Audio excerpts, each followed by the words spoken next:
mythology has it in Egyptiology that we were a splinter from the sun, which then dropped into the sea, and the first person who came out of that splinter, the first words he uttered was Africa. That's how the African man came about.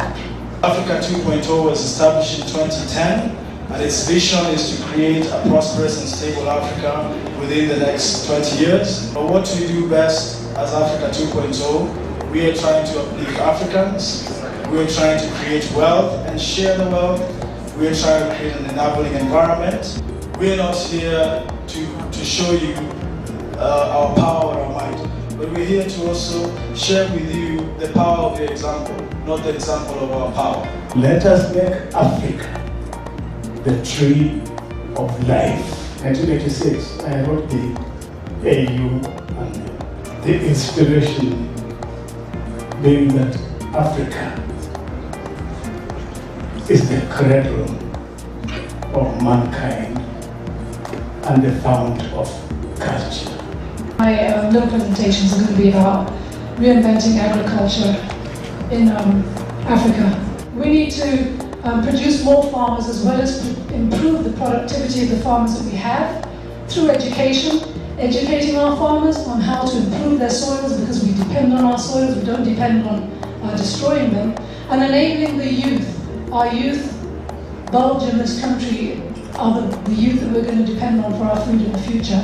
And the only way we're going to get the youth involved in agriculture is if we make it sexy.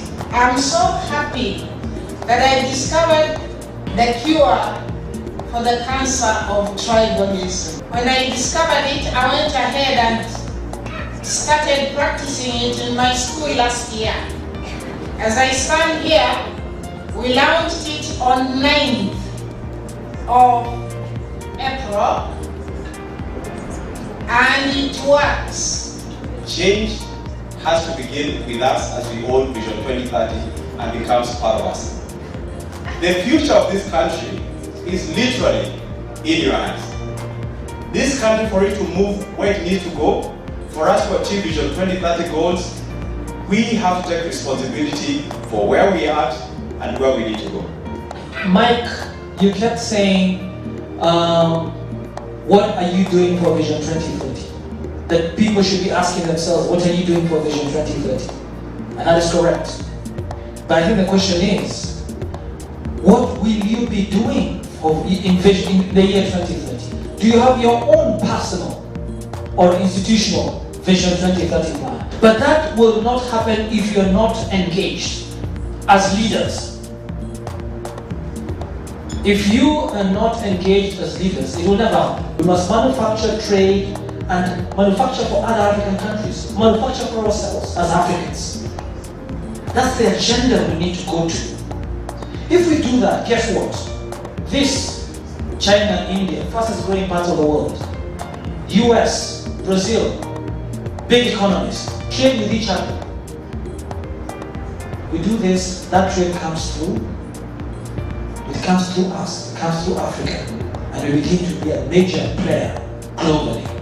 You represent that generation of Africans who are not only determined, because there have been many generations before you that tried, but unlike them, you possess the ideas, the energy, and the ways and means to, as you say in the manifesto that I read of Africa 2.0,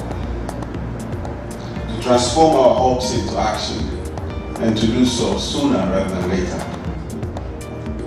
And I'm confident that as we move towards execution of this grand vision for Africa, you will continue to consult with one another and to listen to each other, and if necessary, call each other out.